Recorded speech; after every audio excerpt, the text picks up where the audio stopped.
प्रवासी मजदूरों के लिए मैंने 3 दिन का उपवास रखने का निर्णय लिया है। आज उपवास का दूसरा दिन है।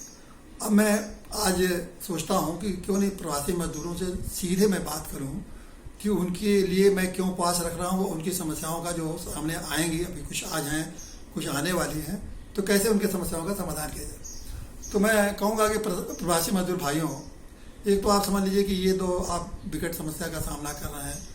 इतना दारुण और इतना दुख दे रहा है सबके मन को। जिस तरह से आप पैदल चल दिए हैं, इस तरह धूप में जिस तरह निकल पड़े हैं, तो ये मत समझिए कि इसको समझ नहीं रहे लोग। सब लाखों लोग आपकी इस पीड़ा को देख रहे हैं, समझ रहे हैं, लेकिन चूंकि एक लॉकडाउन का समय है, लोग निकल नहीं सकते हैं, इसलिए ज़्यादा तो आपकी मदद नहीं कर सकते। फिर भी जितना जो कर रहा है मैं समझता हूँ कि वो धन्यवाद के पात्र हैं। हमारे संस्था के लोग भी, जैसे नैतिक पार्टी के लोग हैं, वो लोग भी जो आपको पानी का या पूरी आर्थिक सहायता का जो भी कर सकते हैं वो आपके लिए कर रहे हैं। लेकिन ये समस्या तो आप आज नहीं तो कल घर पहुँच जाएंगे। मैं समझ रहा हूँ कि ये घर पहुँचने के बाद भी ये समस्या आपका इसका समाधान नहीं हो पाएगा। इसका कारण है कि ये समस्या बहुत आने वाले समय में और विकट होने जा रही है। देखिए, आप ध्यान दे होगा कि आखिर में आपने गाँव क्यों छोड़ा। आपने तो गाँव इसलिए न छोड़ा ना कि वहाँ गाँव में काम नहीं था, आपके पास ज़्यादा हुनर था, आपको ज़्यादा शिक्षा थी, पढ़े लिखे थे, वैसा काम गाँव में नहीं था, इसलिए आप गाँव को छोड़ के सोचे कि महानगरों में जाएँ, वहाँ आपके हुनर की भी कदर होगी, वैसा काम मिलेगा और ज़्यादा पैसा मिलेगा, और उसके साथ ये भी आपका था कि अपने परिवार के बच्चों को पढ़ा लिखा लेंगे और उनकी ज़िंदगी भविष्य को बना लेंगे। अब ये एक सपना लेके आप शहर गए थे, लेकिन शहर में जब पहुँचे तो ठीक ठाक सब चल रहा था, लेकिन एक वैश्विक महामारी कोरोना ने आके आपके सारे लोगों को, पूरे देश के, क्या पूरी दुनिया के लोगों को एक तरह से एक संकट में डाल दिया। तो ये संकट तो चल ही रहा था, लेकिन आपने भी समझा कि ठीक है, ये संकट कुछ दिन में दूर हो जाएगा। आप गांव शहर में काम कर रहे थे, लेकिन संकट के बीच में ये एक सबसे बड़ा संकट आ गया कि आपका शहर में रहना मुश्किल हो गया। शहर में क्यों रहना मुश्किल हो गया? हम लोग अवगत थे, सभी अवगत है कि किराएदार जहाँ किराया दे के रहते थे, किराएदार किराया मांगने लगा। उसने कहा कि अगर आप किराया नहीं देंगे तो आपको हम नहीं रखेंगे। बिजली, कई लोग कई जगहों पर बिजली काट दिया। कहीं ये भी सुनने को मिला कि लोगों ने कहा कि आप एक एक कमरे में 5-5 लोग रहते थे, उस पर भी 8-8 लोग रहते थे, उस पर भी कुछ लोगों ने आपत्ति उठाई। आपके जो जिन्होंने नौकरी दे रखी थी फैक्ट्री में, उन्होंने भी कहा कि हम आपको तनख्वाह नहीं देंगे। तो बाहर भी आपके पास जितना बचत के पैसे थे, 4-5 हज़ार रुपया, 2 हज़ार रुपया, या जो भी बचत कर रहा हो, वो भी आपका खत्म हो गया। तो अब आपके पास न पैसा रह गया, न रहने का ठिकाना रह गया, न आगे का भविष्य का कोई संभावना रह गई।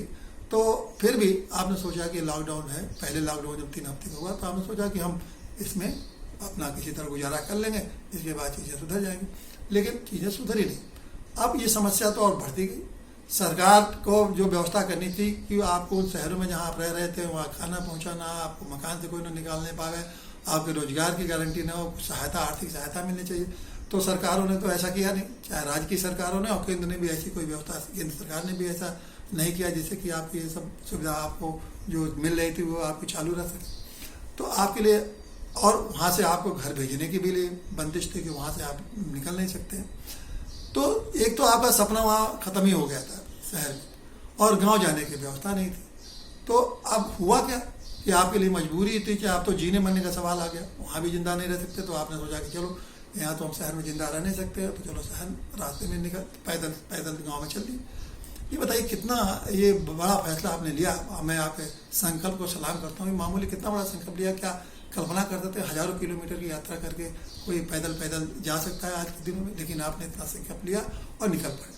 आप अगर कोई इतना बड़ा पदयात्रा, लंबी पदयात्रा के लिए कोई बड़ा नेता अगर फैसला लिया होता तो हीरो बन जाता कि वाह क्या नेताजी ने कमाल कर दिया।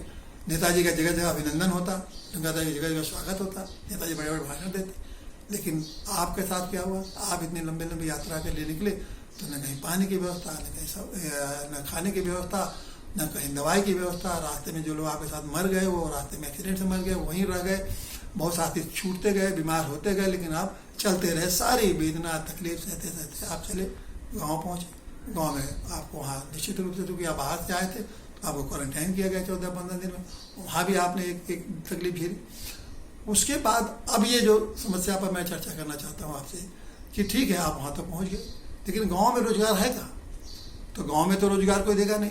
इसीलिए हमने सोचा कि ये आपकी जो समस्या है इसको क्यों नहीं अपने में खुद उपवास रहूं, उपवास रख के अपने आत्मा को शुद्ध करूं, आत्मा से प्रार्थना करूं, शुद्ध आत्मा से प्रार्थना करूं भगवान से पहले, क्योंकि सबसे बड़ा भगवान है कि भगवान आपके कल्याण करे। जो भी कष्ट आप सह रहे हैं भगवान आपके कल्याण, आपका सब आपका दुख कष्ट रोज कुछ न कुछ कम करे। और एक तरह से मेरी तो यही प्रार्थना है कि भगवान इस कष्ट से आपको बाहर करे, आपका कष्ट दूर कर दे। लेकिन इसके साथ साथ मैं सरकार से भी आपके लिए प्रार्थना करना चाहता हूँ, क्योंकि मेरा मन शुद्ध है, शुद्ध मन से ये मैं प्रार्थना कर रहा हूँ। और सरकार से मेरी ये प्रार्थना है कि सरकार आपके लिए 3-4 चीज़ जरूर करे ताकि आप लोग कुछ राहत मिले। पहला काम तो सरकार को मैं चाहता हूँ सरकार करे कि सरकार आपको, जैसे क्वारंटाइन पीरियड आपका ख़त्म हो, आपको कम से कम मनरेगा के हित में के द्वारा ही, अभी मनरेगा क्या है 120 दिन का है, 120 दिन का अगर आप जोड़ें तो साल भर में 120 दिन तो 2000 रुपये आएगा महीना, उससे तो आपका काम चलेगा नहीं। फिर वो मनरेगा में काम मिलेगा कि नहीं मिलेगा, आप सब गांव की राजनीति आप जानते ही हैं, गांव की राजनीति के नाते वो भी एक बहुत बड़ी समस्या होती है मनरेगा का। तो इसलिए मेरी सरकार से मांग है कि कम से कम सभी को, जो भी मजदूर पहुंचे, 6000 रुपये की व्यवस्था प्रतिमाह आपको करना चाहिए, करें आपके लिए।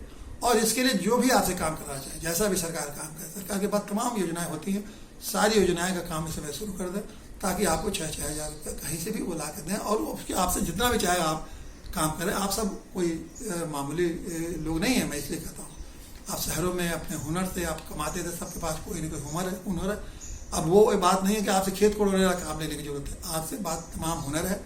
आप कहीं ना कहीं सब लोग शहरों में काम किए तो अपने हुनर के भरोसे काम किए, तो उन कामों के द्वारा आपको उसे काम दिया जाए और उसको 6000 रुपया दिया जाए, ताकि तब तक दिया जाए जब तक कि आपके लिए रोजगार की अस्थायी व्यवस्था नहीं। ये तो एक टेम्परेरी व्यवस्था हुई ना, लेकिन अस्थायी व्यवस्था जब तक नहीं जाती है तब तक आपको इतना पैसा मिलता है। दूसरा है कि बहुत सारे लोग कुछ दिनों बाद गाँव जाना शहर जाना चाहेंगे कि अपने अपनाने रोजगार पर। अब तो जाएंगे तो रोजगार मिलेगा नहीं, क्योंकि आपने इतना दिन तो आपका मालिक इंतजार करेगा नहीं या आपका एम्प्लॉय इंतजार करेगा नहीं। तो वो भी जो नौकरी थी आपकी, जो भी जहाँ आप काम करते थे, उसको भी सरकार एक तरह से सुरक्षित रखेगी, ताकि जब आप गांव वापस जाएं तो उस गांव से शहर वापस जाएं तो शहर में वो आपको काम अपना वापस मिल जाए। तो ये 2 चीज़ें तो बहुत ही ज़रूरी है। लेकिन अस्थायी व्यवस्था आप सोचने की ज़रूरत है। ये भी हम लोग एक प्रार्थना कर रहे हैं कि अब गाँव में रोजगार की अस्थायी व्यवस्था करें। आप एक बार गाँव छोड़ के शहर गए रोजगार के लिए, शहर रोजगार खत्म हो गया तो गांव आए। तो ऐसा तो नहीं कि ज़िंदगी भर पीढ़ी दर पीढ़ी यही करते रहेंगे, शहर से गांव, गांव से शहर। एक अस्थायी व्यवस्था करनी है। और अब इतनी बड़ी आबादी में लोग गांव जा चुके हैं कि वो सारे के सारे लोग तो शहर जाएंगे नहीं। तो अब गांव में रोजगार की व्यवस्था अस्थायी रूप से करनी पड़ेगी। और गांव में अस्थायी रूप से रोजगार कैसे व्यवस्था होगी? तभी होगी जब गाँव को सरकार का आप स्थापना करिए, तो जो गाँव पंचायत है उसको गाँव की सरकार बनाइए और गांव की सरकार को इतना अधिकार दीजिए कि जितने जैसे ही अच्छी से अच्छी योजनाएं चलाएं, अच्छे से अच्छे रोजगार की व्यवस्था करें लोगों को, तो एक रोजगार की तमाम संभावनाएं गांव के लोग पैदा कर सकते हैं। और चूँकि आप सब लोग पढ़े लिखे टेक्निकल हैं, तो इसलिए आप लोग भी उसमें मिल के एक नई नई बातें कर सकते हैं। एक रोजगार का पूरा माहौल ही बदल सकते हैं कि गाँव में रोजगार, तो बहुत सारे को रोजगार लोगों को मिल जाएगा और अच्छा रोजगार मिल जाएगा। और रोजगार आपके लिए रोजगार के साथ साथ जो मैं टेक्निकल नॉलेज की बात करता हूँ, तो हम लोग की मांग है कि हर 20 गाँव में हम लोग का एक प्रार्थना है। हम लोग वैसे तो अपने संगठन की मांग करते हैं, लेकिन यहाँ तो आज मैं प्रार्थना कर रहा हूँ कि हर 20 गाँव में एक गाँव ऐसा बनाया जाए जो कि तकनीकी गाँव, ताकि तकनीक सीखने के लिए गाँव के लोगों को बड़े बड़े शहरों में दूर नहीं जाना पड़ेगा। तो तकनीक की व्यवस्था गाँव में किया जाए ताकि हर गाँव को तकनीकी ज्ञान हो। और आपका ज्ञान गाँव के लोगों का तकनीकी ज्ञान से लेके एक नए तकनीकी भारत का भी हम निर्माण कर सकते हैं। वो तकनीकी भारत शहर के भारत नहीं होगी, वो तकनीकी भारत गांव गांव से विकसित होगी। तो ये हम लोग चाहते हैं कि सरकार करे। और मजदूर साथियों, एक बात और कहना चाहूँगा कि ये आप अपने को ये मत समझिए कि आप के पास क्षमता नहीं है, आप निरीह हैं। हम लोग आपके साथ हैं, आपकी क्षमता का विकास करेंगे। और हम आप चाहते हैं कि कैसे इस चीज़ को जो हम कह रहे हैं प्रार्थना सरकार कर रहे हैं। सरकारें तो राजनीति करती हैं, आप जानते हैं, उनको राजनीतिक फ़ायदा जिस चीज़ से मिलता है वो करती हैं। विकास के नाम पर भी राजनीति करती हैं। उनको ये नहीं ज़्यादा चिंता है कि आपका जीवन कैसे विकसित हो, बल्कि विकास की योजनाएं बना के लोगों को एक सपना दिखाती हैं, लालच दिखाती हैं। उसी में मजदूर भाई और गाँव के किसान बहुत सारे लोग फंसे रहते हैं। अब वो समय आ गया है कि अब इसमें फंसने की जरूरत नहीं है। अब समय आ गया है कि अपने लिए सोचिए, अपनी ज़िंदगी के लिए सोचिए, अपने के विकास के लिए सोचिए। और ये जैसा मैंने कहा कि जहाँ आप हैं वहीं रोजगार अगर मिले, वहीं आपको शिक्षा की व्यवस्था हो, वहीं अच्छे स्कूल की व्यवस्था हो, तो आपका ज़िंदगी में बहुत खुशहाल हो जाएगा। तो इसके लिए सोचिए। तो इन राजनीति करने वाले लोगों के अगर भकाव में रहेंगे तो ये तो बिल्कुल हमेशा वही करेंगे जिससे कि आप कभी न कभी उनके चंगुल में फंस के उनके लिए काम करें। और काम क्या करें, उनको वोट दें, बस वोट देने तक उनका आपसे मतलब रहता है। तो हम लोगों ने आपको मैं आज इसलिए आपसे वार्तालाप कर रहा हूँ कि सच्चाई को आपके सामने रखूँ, आपको समझाऊँ। अब ये समझने का समय है, विचारने का समय है। अब आप मैं आह्वान भी करता हूँ कि आपको चाहिए कि आप एक संगठित हों, और संगठित होकर दो चीज़ की मांग करें कि गांव में काम, गांव में सम्मान। गांव में काम का मतलब जब आपको रोजगार मिलेगा, और सम्मान का मतलब गांव में सम्मानित ढंग से जीने के सारे अवसर आपको मिलेंगे। अगर इस दो चीज़ों को ध्यान में रखकर गांव में काम, गांव में सम्मान को लेकर अगर आप संगठित होकर ये काम को आवाज़ उठाएं, तो मैं समझता हूँ कि इस देश को में बहुत बड़ा बदलाव आ सकता है।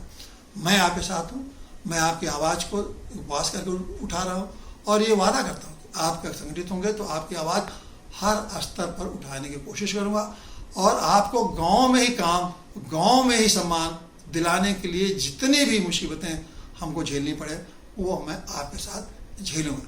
बस आपको विचार करिए, आप अपनी सोच बदलिए, और इस नए सोच के साथ आप संगठित होइए, और हमारे साथ, मैं आपके साथ एक ही आवाज़ बुलंद करें कि गांव में काम, गांव में सम्मान। धन्यवाद मजदूर साथियों। फिर हम आपसे वार्ता करेंगे।